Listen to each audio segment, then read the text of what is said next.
Machado. I'm the Curator of Education here at the Frost Art Museum.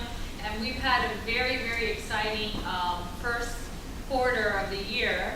As a Smithsonian affiliate, we have the Art of Video Games Traveling Exhibition. And as a result, we have had wonderful, wonderful programming all around gaming and video game designs. In fact, tomorrow we'll have a Symphony of the Goddess mini concert and also screening movies on the lawn. So I invite you all to come to that as well. Everything, of course, that we do here at the university is always in collaboration and partnership with many wonderful, wonderful faculty members and individuals who give of their time to make sure that everything that we do here at the Frost as well as at FIU is fantastic. And today we have a fantastic panel that will be moderated by our wonderful professor, Dr. Michael Gillespie. Professor Gillespie is the professor of English and the director of the Center for the Humanities in Urban Environment. He's been in Miami for 6 years, and he and I have worked now for several months putting this together, and it's been a pleasure, and you always bring such wonderful programs to the university. So I'd like to welcome Professor Gillespie, who will be our moderator today to the podium. Thank you, Professor. Thank you. Thank you very much, Miriam. You can use the microphone if you want. That's all right. Okay.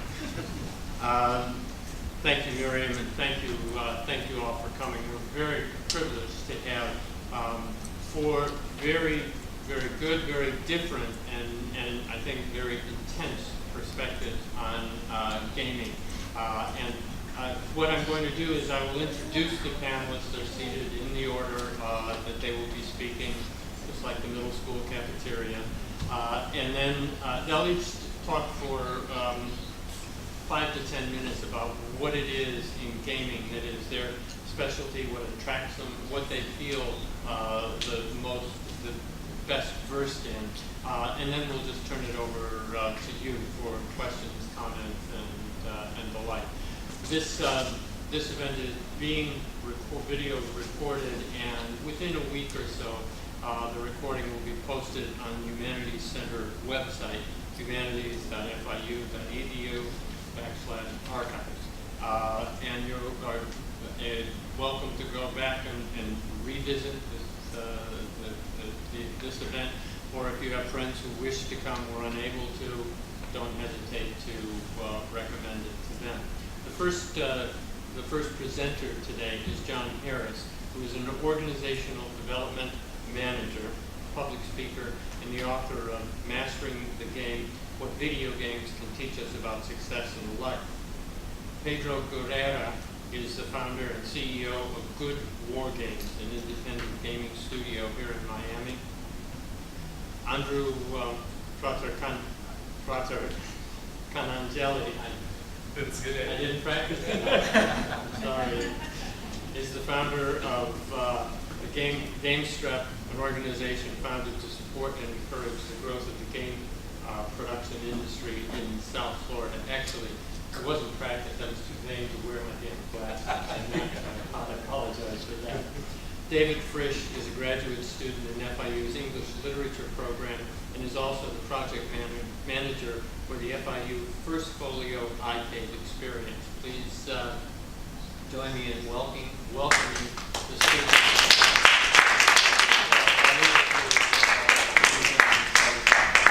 Okay. Well, welcome everyone. I'm here partially because I absolutely love gaming. It's one of those hobbies that's remained with me. In fact, I was painfully made aware of how long I've been playing games when the other day my son asked me how I got so good at this one game, and I realized I've been playing that particular game. It was Mega Man 2 that came out in 1987. I've been playing that for 28 years. So I realized not only am I feeling a little old as a result, but this is something that's had staying power. This is a hobby that wasn't something that just lasted me through my childhood, but it's something that stayed with me.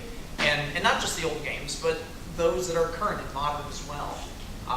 Like many of the guys, many of the people who are here today, games are of interest to us because they mean something personal. They're experiential. They're something that is deep down inside us that resonates with them. And part of that has to do with the nature of the games themselves. Where I got really interested in this beyond just a hobby, it goes back a couple of years. I've been about a little over 15 years now in my career working with the human resources field, working with training and development, working with helping leaders be successful and be more effective in their jobs. And I realized a lot of the habits that led to success in the real world in business look like a lot of the habits that it takes to be successful while playing video games. And I thought, I wonder what the parallel is. I wonder what the connection is. And so I've dedicated a lot of my time recently to finding that connection, finding ways to translate what those skills look like. Most importantly, I'm concerned about those who have these skills in the game and they're not using them when they show up to work. And so I want to help individuals who are in their professional roles unlock that same feeling of success that they get from enjoying the games that they play. I look at myself as an example for that. The one skill that really stood out to me, it's weird, it's personal accountability. Now a lot of us say personal accountability, that's great. It's great when other people have it. It's great when the people that I depend upon take accountability. It's great when the driver in front of me takes accountability for his job. But sometimes we find ourselves stuck, whether it's at school or work in our own lives, taking full accountability. And the way I realized this is I was having a conversation with a friend of mine. And he was talking about feeling that he was passed up for a promotion in a job that he wanted. And he was asking me, he's like, what am I missing? What am I not getting here? I show up to work, I do what I'm supposed to do. Don't they see how good I am? And I looked at him and I said, you know what? That's a good point, but let me ask you this. If your job, if that promotion was a goal in a video game, how would you approach it differently? And so we started talking through that. And we started talking through that in the game, you look for these goals, you look for these objectives, you look for these treasures, these rare items, and you see them up in the most difficult places you can imagine. It's up on a cliff, it's behind a locked door, it's in this other room where between you and that room stand this incredibly difficult challenge, this boss battle, this monster you have to overcome. And in the game, you say, how do I make this happen? What can I do to overcome this challenge? And many times we find ourselves in life in similar challenges and situations, but we don't stop and ask, what can I do to win? We step back and say, this isn't fair. The deck's stacked against me. And I realized at that point that there was tremendous power to unlock this same thought process. So I've spent a lot of my times, I wrote a book called Mastering the Game that looks at a bunch of analogies that exist within games that explore skills like personal accountability, like time management, like using your strengths. Did you ever feel that you're having to do work or having to do something that you're not very good at? Well, maybe it's not a strength. And maybe there's a way for you to find what that strength is that you do and use it more often. And that's something we see practiced in many video games. So my whole goal is to help people realize that games are a great hobby, they're a great use of time, they're even better if you take the ideas you learn in the games and then apply them to your real life. So, it's a few thoughts I have.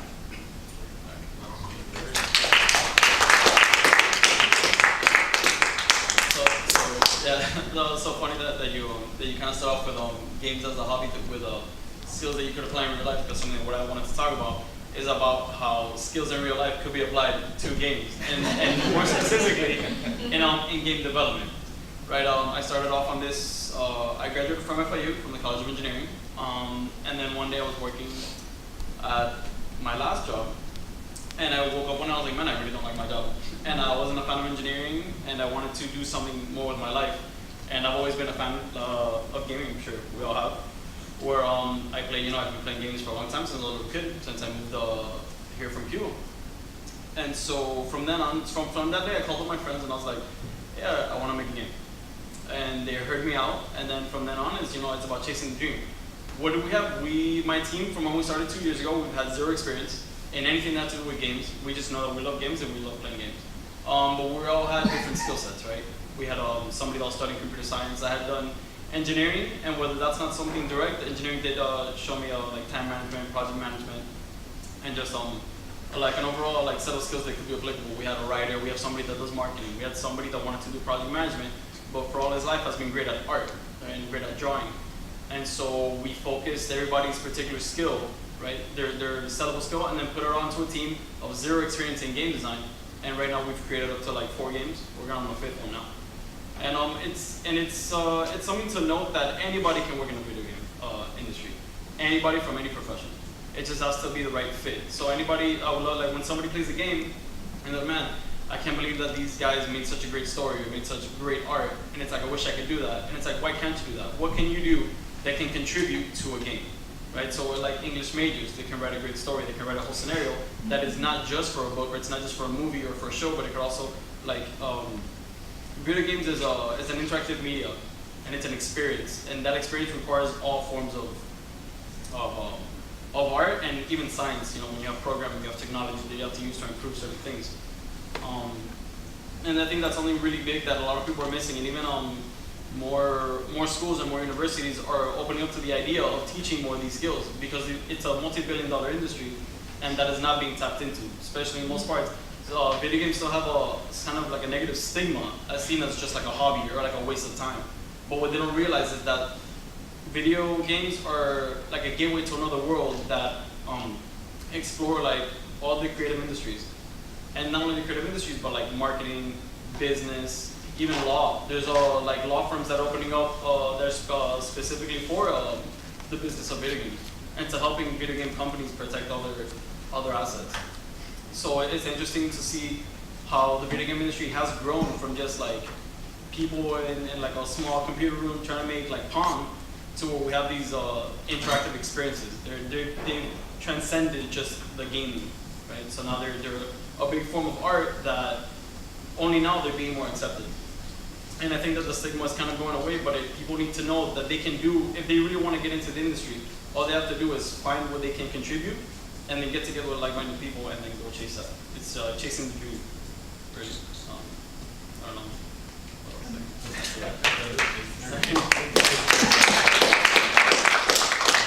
There we go, and everything is having a beautiful segue into it, because this point about the industry itself, that's my take on this. I'm a community evangelist. I run Make Games Miami, which is sort of a partnership between the Florida Game Developers Association, the Miami Game Developers Group, and other small groups that have been popping up.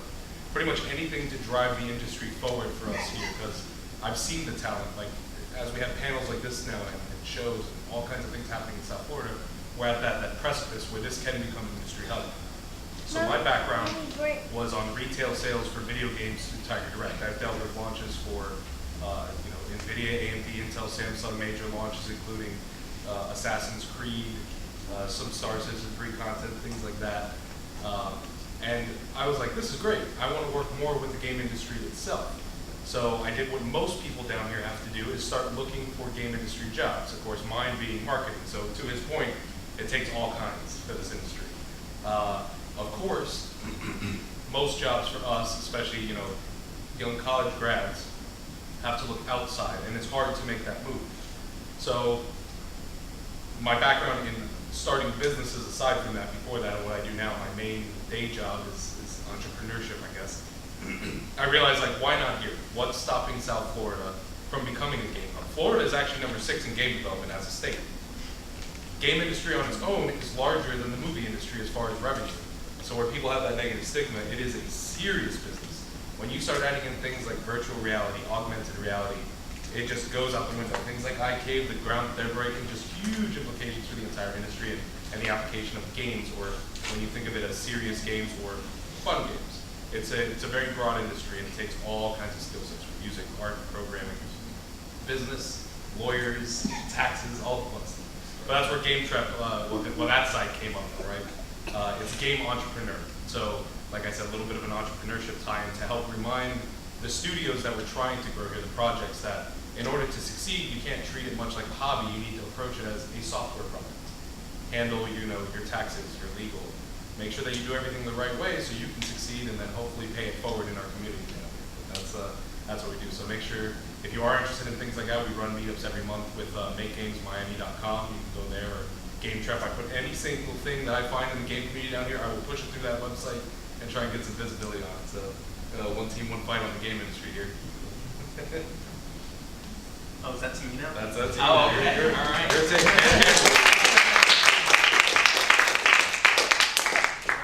In terms of it taking all kinds to make games, I think I might definitely be the outlier here and the new kid on the block. I'm graduating with my master's in English literature in this semester, yay. Waiting to hear back from an MFA program in game design. But my experience with games has always been, it was a hobby, but it was always just a very fringe hobby for me. My passion has always been literature. But it was video games that brought me into where I am now. When I was in middle school, I was playing a video game series called Xenosaga. Had these weird German subtitles, and I was like, what the heck's going on with these German subtitles? And so I looked them up, and there was this guy named Nietzsche, and I was like, oh, let me try and read some Nietzsche, because I don't understand what's happening in this video game right now. So there I was, 13 years old, trying to read like The Will to Power. It didn't work. Though, interestingly, once I started taking upper level college courses, and we started doing Nietzsche in one of my classes, it was Xenosaga that helped me understand what was happening. But even still, it was always video games kind of on this fringe outlier for me. And my focus of study was like doing representations of genocide in like literature, and then one which, well, never mind. I got an innocuous text from a friend who showed me an analysis of a video game, Metal Gear Solid 4, and I'm reading this analysis and I'm like, this is really interesting and presents some really interesting ideas. I could do this. And so all of a sudden, all of my academic interests came back to video games. And what it ended up leading me to understand or to believe is that while I love video games and I love everything about video games, I see a lot of issues that I would like to address with just a lot of gamer culture, a lot of video games being made, a lot of these being issues with representation of marginalized people, of women, people of color. I'm sure those of you who follow games, I'm sure we're aware of Gamergate and the giant mess that was. And I think that these are things that are important for games to start addressing. And I think that things like the art of video games are important installations. I've always seen video games as the dominant art form of my generation, our generation, because you've been playing Mega Man for 28 years, and I only turned 26 on Friday. So,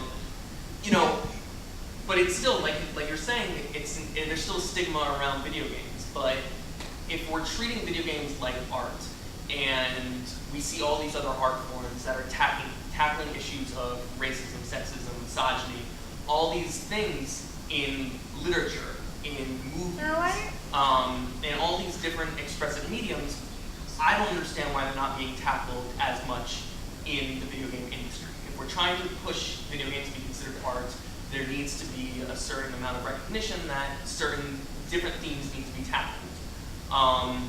So I had this in mind when I was starting to work on the iCave, which, if any of you are familiar with the iCave here, it was a 3D virtual reality or augmented reality environment where I was recreating 1598 London for the first folio exhibit that was here. And because of my own studies into post-colonial theory and race theory and gender theory and all these things, I see Shakespeare and I was like, okay, really dominant white narrative. How can I do something different with a video game to kind of undermine this? And so I tried to do as much as I could within this space to use an interactive medium in order to, address issues of being a foreigner in a foreign place, being in the shoes of someone who might be oppressed. And those are the kinds of things that I and hopefully will make it an MFA program in game design and continue to foster, because I see a lot of just core things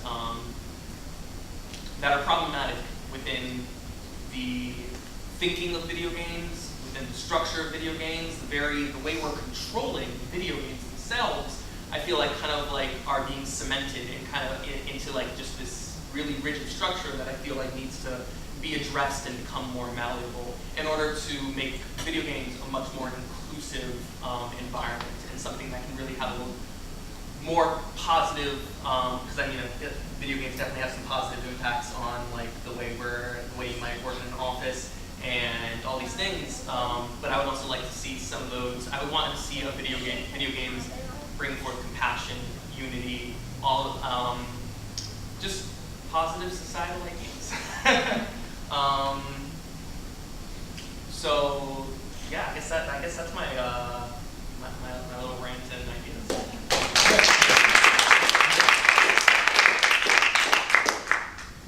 Well, thank you very much, all four of you. I was really struck by the breadth of the presentation and the range of perspectives from I think a very enlightening look at the link between video games and the way we manage the rest of our lives, to a really important statement about how enjoyment and sustenance, enjoyment and employment are not that far apart, and that enjoying what one does is a crucial factor in success, not in a mere commercial way, although that's important too, but just in feeling success and in identity. And the idea of community in gaming is really important. It I think extends beyond the stereotype of the solitary gamer. And I have a question that I want to come back to relating to that, but in a really eye-opening way. And then finally, the idea of games as social justice. A little further than I take literature, but a persuasive argument for one way of applying games. And even with all these different perspectives, I know I'm intoxicated by the sound of my own voice, and I won't go on much longer, but I do have a question buried underneath all of this prologue. One of the things that struck me as a thread that ran through all four talks is the idea of gaming as it's perceived by the community, and attitudes, and in some cases stereotypes about games and gamers. And I'd be interested in hearing your views on how important is it to change that? How important is it to show people we're not like this, or is this a quality that people like anything that is popular, music, sports, any activity, as people become more and more exposed to it, their views become more sophisticated, more complicated. Is it important? Is the image of games and gamers important? If it is important, should it be changed? If it's not important, why do people talk about it so much? I'd be interested in any response that any of the four of you had. Okay, yeah, sure.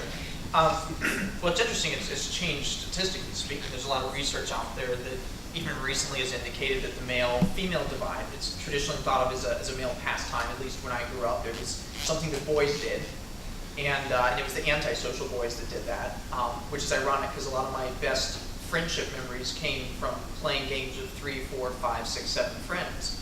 But a lot of it was this thing that guys do, and I think that was unfair to a lot of girls at the time who enjoyed playing games, but today research shows it's almost a 50-50 split. It's really close. You're talking about a few percentage points.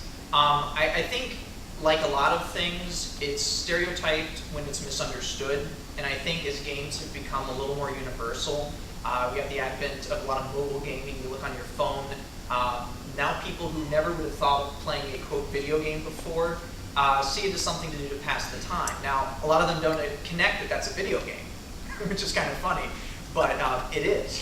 And so I think that it's something that's ever evolving, and I think that over time we're going to see, as it becomes increasingly popular in terms of an art form, in terms of as a pastime, that we're going to see more embracing and hopefully, like you were talking about, addressing some of the much bigger global issues that I think are important, but those are less relevant if it's limited to just one demographic. So that's why it does need to continue to evolve in the way that I think it has, at least in the past 30 years that I've seen. Yeah, also to kind of add on to that, besides I guess like that split in demographic, the split in the stereotypes of like gamers versus non-gamers, within the gaming community there is also stereotypes within it, where there's a lot of people that don't consider people that play only on your phone or mobile gaming to be true gamers, or that they're not appreciating the art form that is video games.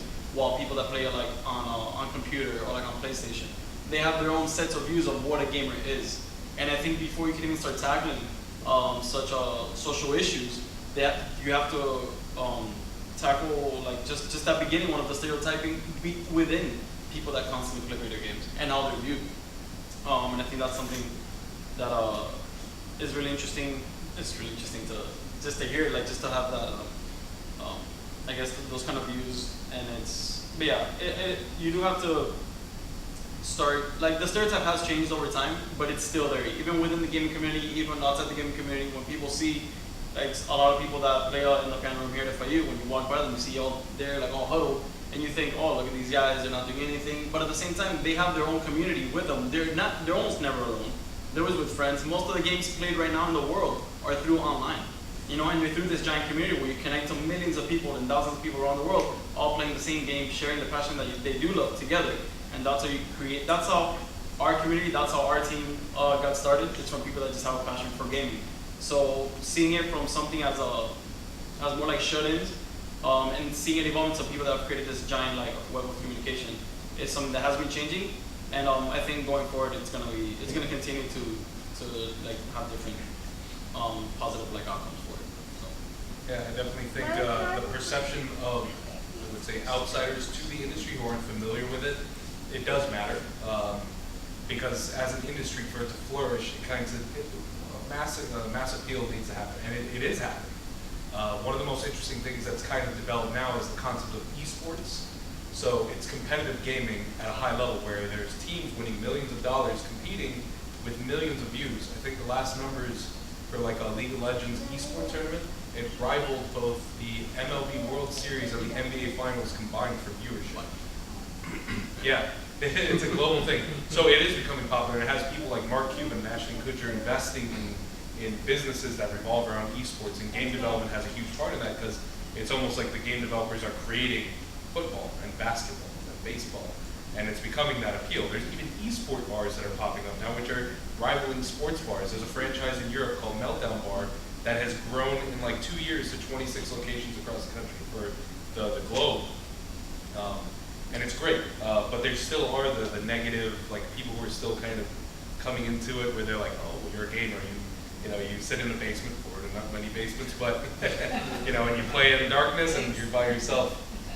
Oh, sorry to interrupt you. I just want to add to that. It's very interesting to say that because before there was a commentator on ESPN that said that they would never show video games on ESPN, and he would quit the day that they do. And you can see that the stereotype is changing because now they are showing sports on ESPN. Yeah. ESPN2 showed Heroes of the Storm from Blizzard, which is another. It's a competitive game. It's another big competitive game. They broadcast in ESPN2, and now they're writing articles almost weekly about video game competitions. They have a division just for that. Yahoo also just picked up a division for that. And when they aired it on ESPN2, you could see that backlash between like traditional non-gamers saying like, why is this on TV? Get this garbage off. Da, da, da. And then the gamers rallying in kind of a toxic way sometimes, saying things they shouldn't say, backing up that, but they were defending it. So there is that public perception and that the industry being what it is, it's a behemoth. It's absolutely gigantic, and it seems like it has no stop on it because it's hugely accessible by a huge age range. Like when you think of what a game is, you can play with your grandson, with the grandfather at the same level without him having to pull punches because the grandkid's probably going to destroy the piece of the game. But that's what it is. It's massively accessible. Yeah. Gender doesn't matter. Age doesn't matter. Disabilities in most cases aren't even applicable. And so it can be accepted by many people to be that a uniting factor. So public perception is changing, but it still has its own pros. Yeah. In terms of public perception, absolutely matters. It's funny you mentioned about the kind of like the different factions within the gamer community because I like my consoles and my girlfriend calls me casual trash. Goes on and plays Killing Floor on her Steam account. But it's interesting because she goes and plays Killing Floor on her Steam account. She's got a picture of herself, as her icon. Every single time she goes on there, every single person with a microphone is just like, ooh, a girl's playing, like, ooh, what are you doing? And like, hey, baby. And luckily she has a great sense of humor about it. But I think that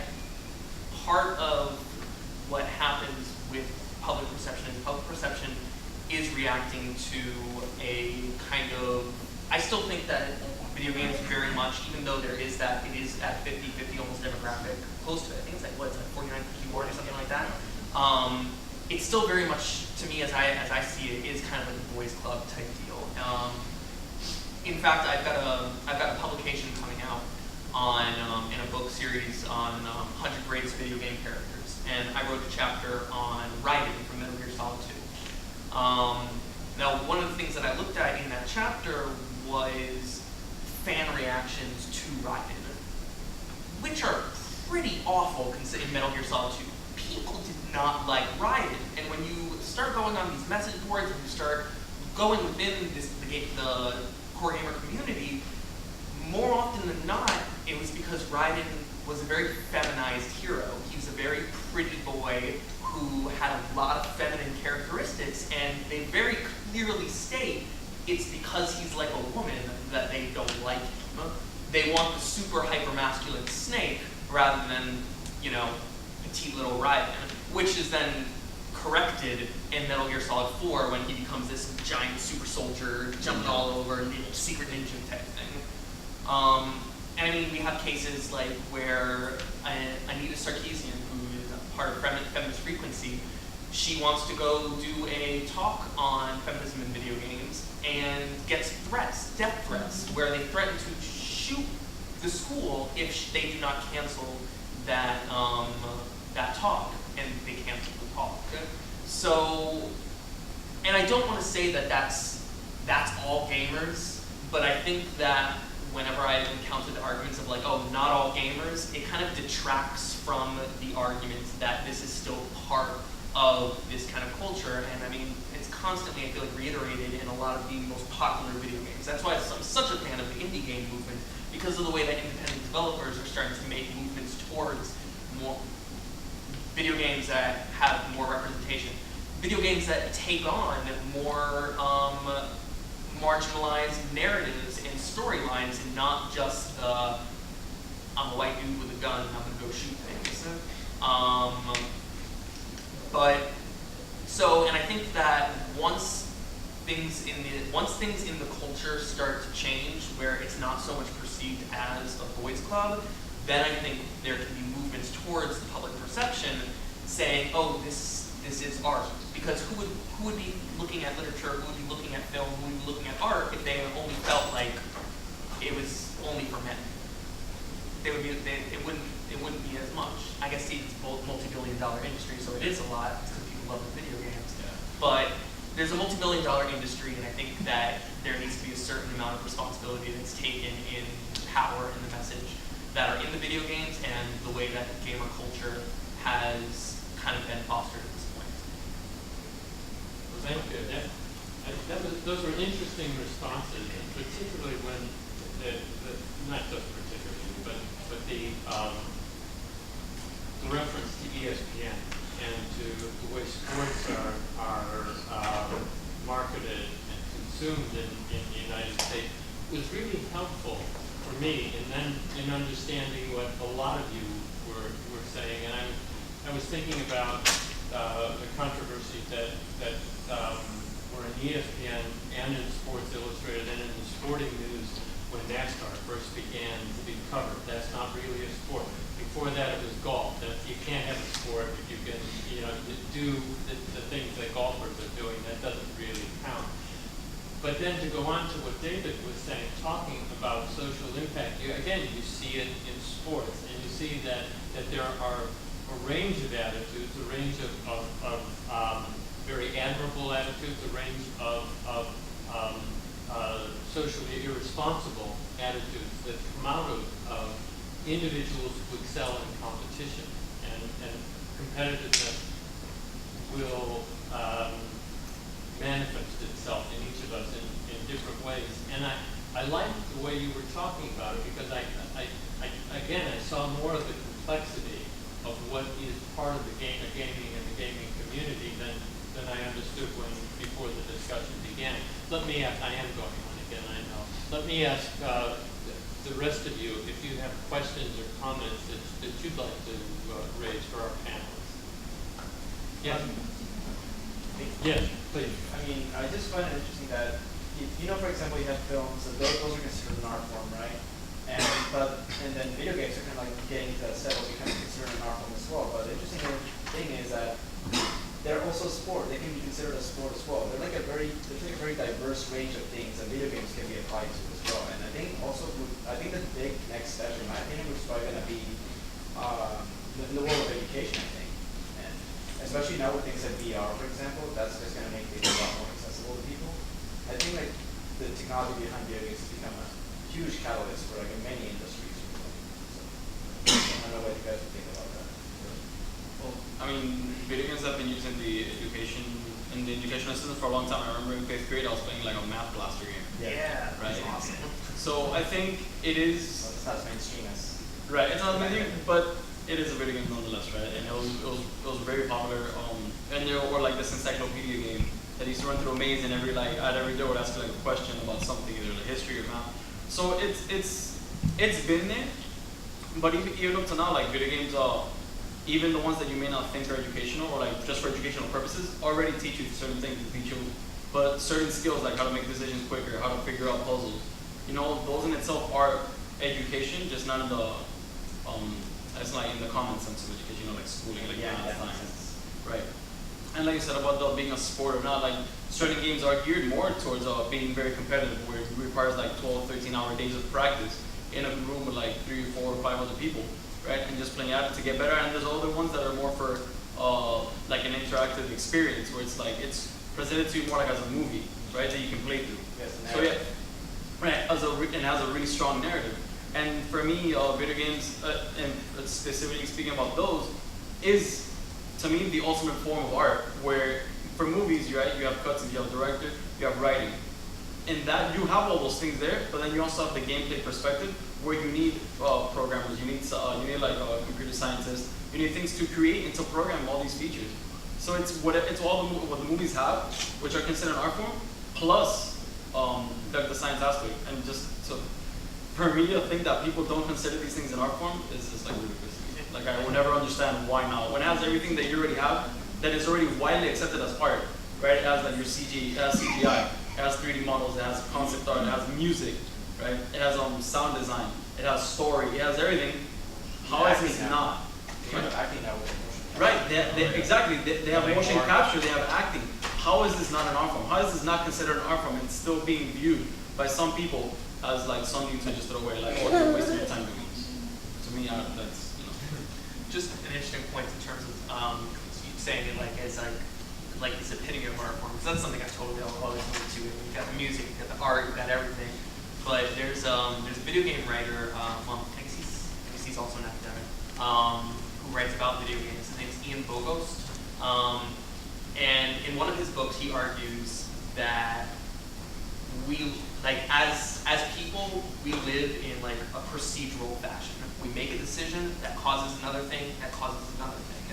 And that while all the other art forms can represent that in different ways, video games are one of the only art forms that can use procedural like coding, programming to represent a procedural life. So there's a lot of interesting stuff that goes on when you start looking at video games as an art form. But I totally think that, like, just like there's certain video games that I definitely think are geared more towards sports or more towards the skill base. I know when my friends were playing Marvel vs. Capcom, I was like, oh my gosh, I can't do this. But then we played Undertale, and I was just like, yeah, I got this one, all right. But I think that's the same for a lot of other art forms as well. A lot of other mediums.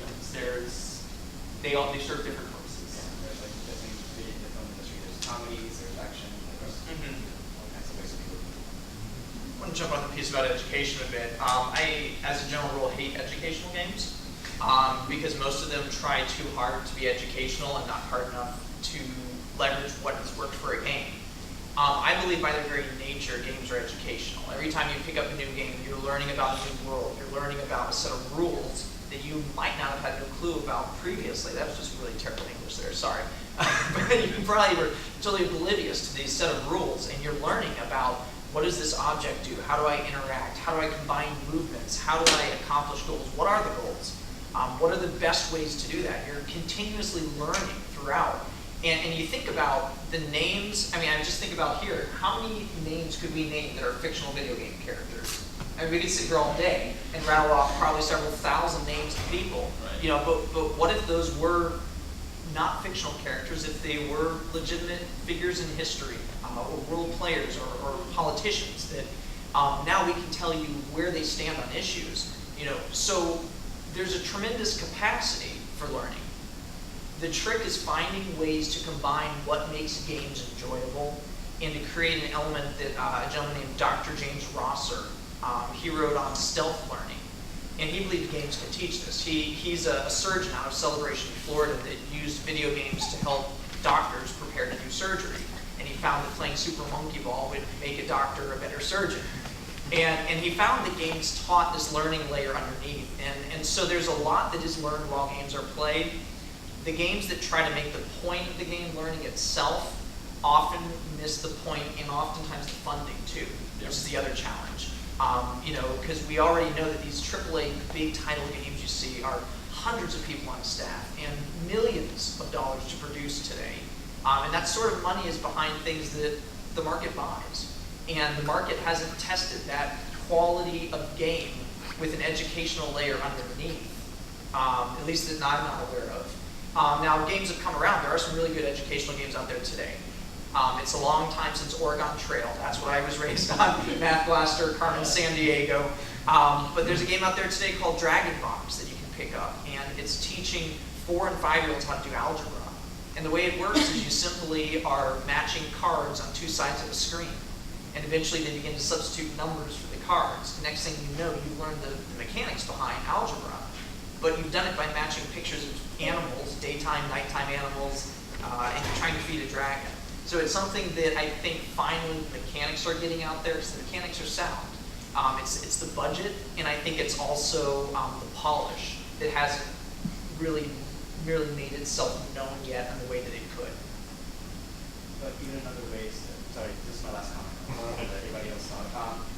Even in other ways, though, like even games that are not designed for any of that stuff, like can still be used like educate other people. Like I, for example, I'm learning French, and I started using Diablo 3 to teach myself French. I speak the language of the game in French, and that has taught me so much because it has so much dialogue and so many different items to it, and it has really improved my language skills. So just a quick note on that. I spent the previous summer learning French, and what I ended up doing was I got a modded version of Earthbound, and was playing Earthbound in French. And I had my little book that every time I came across a word that I didn't know, I was writing it down, writing the conjugations. And I only started playing the game about 3 weeks into the program I was in, and it was literally around the time I started playing the program that I immediately started making just like leaps and bounds in my ability to speak and understand the language. So it's definitely a good move, and I mean, like, but yeah, that's a good move. A good approach on immersion there for learning. There's, yeah, like you were saying, education in games is kind of the holy grail that educators go for, because they see that young people are interested in that as a medium, and they're like, wow, we need to leverage that for education. But the problem is, they put the education first and the game kind of secondary, and kids will always smell that out. Like, That's true. but there are games that are educational without it even being an intended consequence. Like you look at the Total War series, they'll play through like historic battles. You can learn a good chunk of history just by playing some of the games. Yeah, exactly. So you can, that's where the game came first, and the education was a consequence of it, which is great. They need to tap into that, but it is something that they still got to figure out, but it's coming. Or like in I forgot which Assassin's Creed it was because oh my god, there's so many at this point. And while I'm not a big fan of their historical rewritings, but it's fun, it's historical fiction, I was really impressed when they set one of their games during the Haitian Revolution.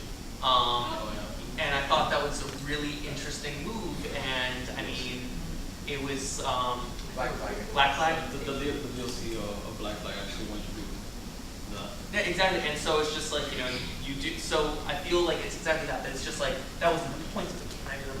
Right. The point of the game was the Assassins and the Templars, but still setting them in these historical periods, you know, it does something. But it may be enough for someone to like spark their interest in that subject. Which, when someone's interested in learning something, they'll go on Wikipedia on their own, and they'll become subject matter experts for as long as they please. But it's just enough to cause that spark, and that's more than enough that we can hope for a commercial game. Yeah, I mean, for now, like Assassin's Creed, which is fun enough, a lot of people maybe don't like it, but it's actually one of the games that I play religiously every time one comes out. Because it is historical fiction, but the characters in it are not historical. Yeah. And so like the first one was set in like Jerusalem. You know, then there's like another one set in like in Italy, or like even in France, and like, oh, French Revolution, let me see what French Revolution is all about. Or like the Renaissance, what's the Renaissance all about? And it kind of, it can spark your interest, they put it in a fun setting. And that's for any like game educationally. If we put it in a good setting with good mechanics and good like foundation, then it can teach you many things. It's just how your question. Another question. Yeah. So I've been in the fine arts world basically my whole life, and it's a world that's very guilty of creating silos. So, you know, a fine painter might say, well, an illustrator is not an artist, or, you know, graphic design, that's just design, it's not fine art. But it's all art, same way that video games are art.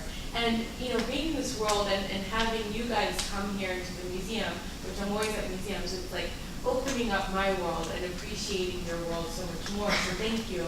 And I wanted to ask if you know of any fine artists who are kind of blurring those boundaries between fine art and video game art or virtual reality, and presenting that kind of work in curated gallery exhibitions or museums.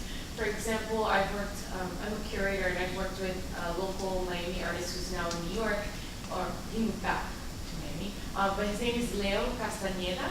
And he makes paintings, drawings, and literally like video games, virtual reality video games, where you put on these, you know, the thing, the goggle, whatever, and you enter his world that he created as a, you know, his artwork. It's his world. So I just wanted to throw his work out there as an example, and I encourage you to look it up.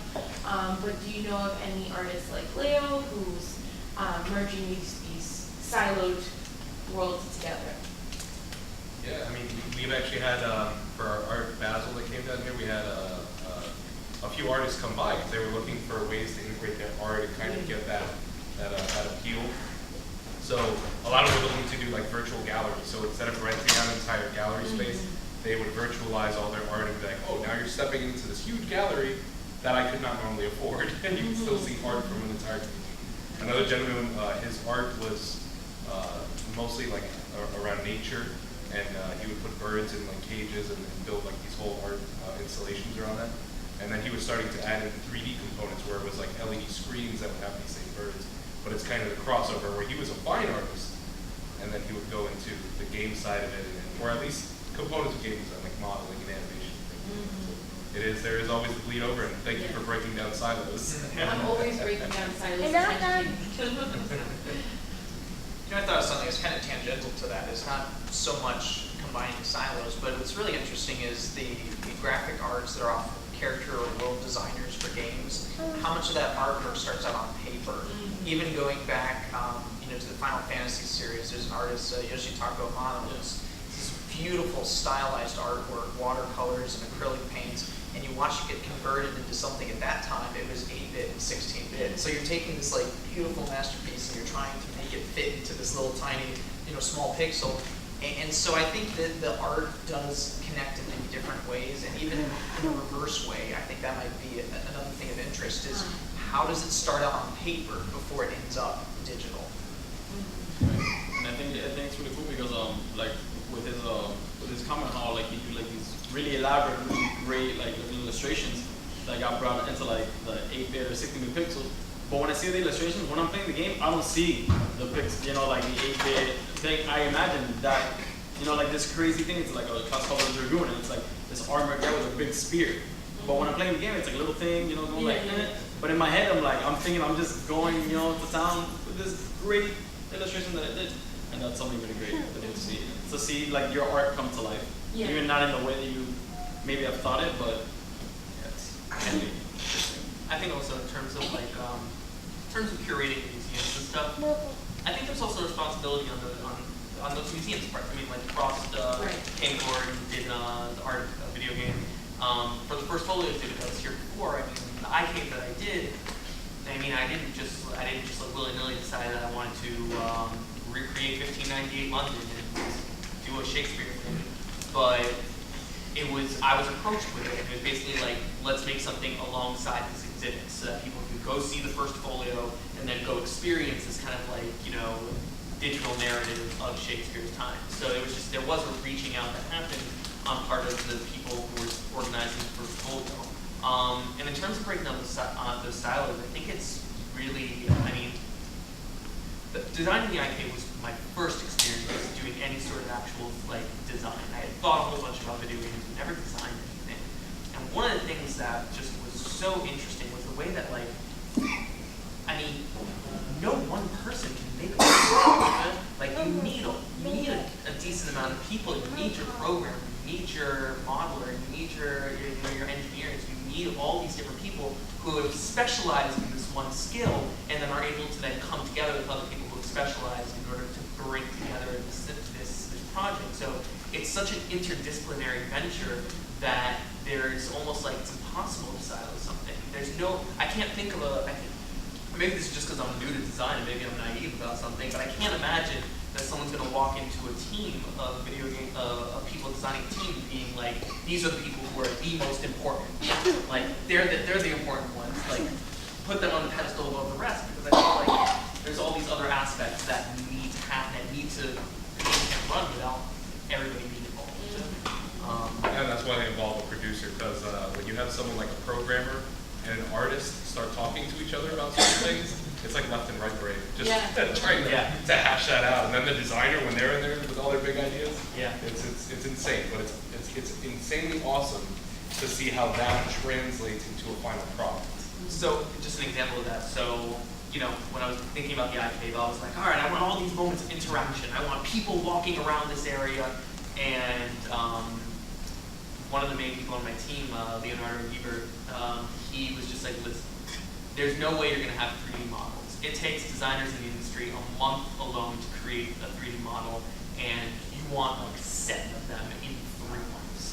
So I was like, okay, great. So what can we do to make these moments of interaction happen? And what we ended up coming up with, as a team, was having the 2D cutouts from early modern art. So basically, you have this 3D environment filled with 2D Paper Mario style characters, and it made for a really interesting aesthetic because we were recreating 1598 using artwork from between 1580 and 1620. So it was one of these things where I had a lot of big ideas, and then my team tempered me a bit, but it was still okay. So now let's collaborate and see what we can do. See what we can do to make up for lack of funding and lots of time and money. Compromise is beautiful. Yes, yes it is. There was another question in the back, I think. Yes. Also, some games like Endgame, they also teach us some other stuff and they don't even realize. Any of you picked up a PlayStation controller or used a mouse and keyboard and played any game, it's impossible to do it without taking your eyes off the screens. So you have to be able to use your mouse and keyboard and get into that area so you can actually play effectively while at the same time always remembering your controls. Yeah, that's even for that whole esport that I mentioned. To that point, to play at a certain level, you go beyond the norm. I can comfortably say that I type at the speed that I type at because I play online PC video games. And when you're in the middle of fighting a dragon, you have no idea how quick you will have to type to tell someone to move out of fire. So you pick up these additional skills just by doing this. But for pro players, to that effect, they play by actions per minute. So where I can type fast, maybe I play, but I'm not esport level. I might not be able to execute the proper commands in the right time frame to be at their level. It's a game, so if a game is going on over an hour and they've gained an advantage by their speed on actions, by the time halfway through they've already got me beat more than twice over. So that's the intricacies of it, of motor skills on controllers, and I think about the doctor comment, right? or the monkey ball. That same thing is motor skills and fine movements. That's kind of the consequence of the industry and playing. And decision making. Yeah. I mean, playing video games is, I feel like, one of the first introductions that people have to digital literacy. And when we think about digital literacy, this is literally the ability to just like navigate digital, to use a computer, to do all these things. I tell my mom all the time, I'm just like, just click buttons, just play around with it. You're not going to blow up the computer. And you know, she struggles a lot with it. But I think when I think back on it, I'm just like, well, video games taught me to just play with things. Video games taught me like, oh, I can just experiment with these things. It gave me a certain amount of digital literacy, which is becoming more and more important as the modern world becomes more and more digitized.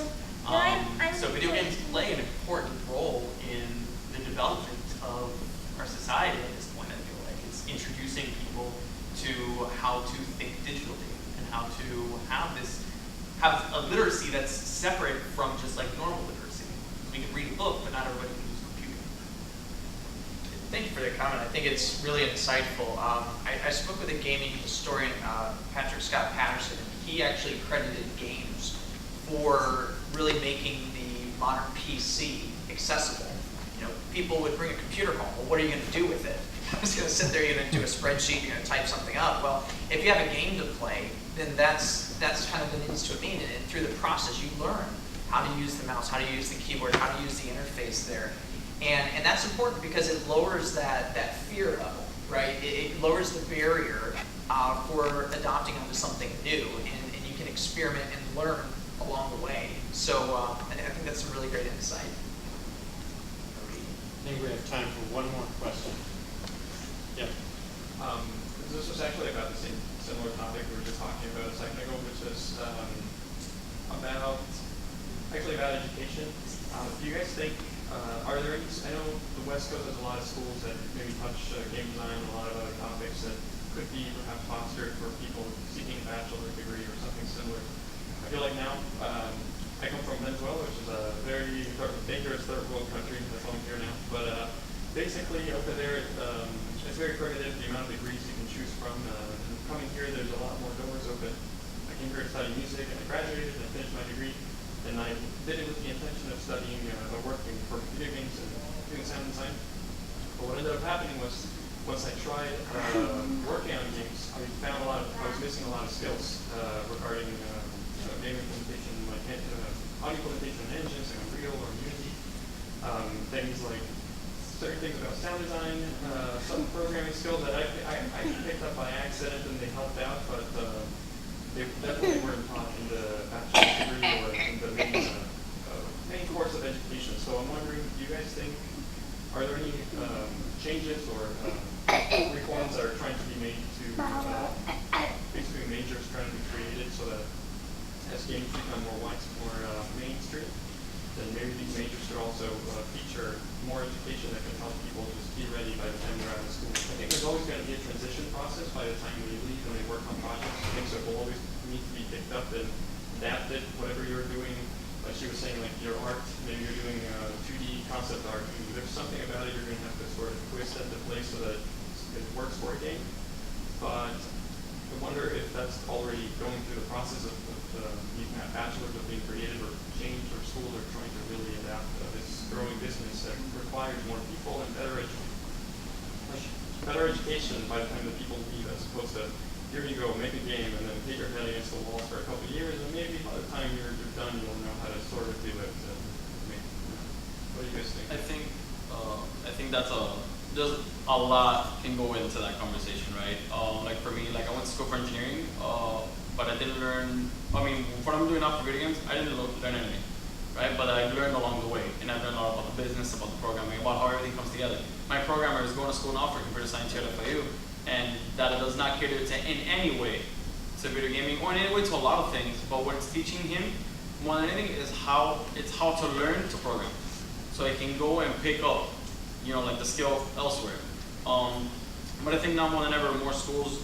I don't know about more traditional schools here, like here at FIU, but like Miami-Dade College open up a whole section for 2 degrees, right? For video game design, so the programming and art. Full Sail in Orlando is a whole school based on entertainment, on the entertainment industry, and they have like a bachelor's. They have bachelor's for video game development, which is programming, for art, illustration, film. They also have masters for design, which is two completely different things, development and design, and like a lot of other things with the entertainment industry. So I think some schools are already there and they're already starting to teach things, but again, the funding from I guess either from like the state or from like institutions wherever they get the funding isn't there yet, because maybe they don't believe in that type of teaching, as far as I've seen, at least from my experience anyway. I don't know what goes behind behind closed doors. I'm not sure. But Yeah, I mean, do we have time? Yeah, we have one. Yes. Yes. Sorry. Yes. Sorry. I mean, I was just going to say, Quick one. as a student who is getting their degree in English, has only just recently realized that I have a passion for creating games. So I have like no kind of background in anything related to like traditional game design. There are certain the program I'm applying to, I'm super ecstatic about. It's an MFA in game design at NYU, and I like it because they're one of these game design programs that on the front page it like specifically says we're not looking for only computer science and software engineers. We want theater majors, we want philosophy majors, we want English majors. We want all these different people to come into this collaborative space and do more than just make video games. And I know they also have a BFA in game design. I know that I feel like with video game designs, in terms of if you're trying to do something with a major, there are certain ways that you just have to kind of twist your major in order to make it work for what you need. Like my original thesis for my master's was going to be on Metal Gear Solid 2 and the relationship between the player and the game. And I was just like, I'm an English degree, but I'm going to write about video games. So like I feel like there are possibilities to just kind of like mold your major into however it's going to really benefit you for your long-term goals. So what do you want? Well, thank you all. Thank you for being a terrific panel, and thank you very much for your attention and for your questions. Would you join me in one final round of applause?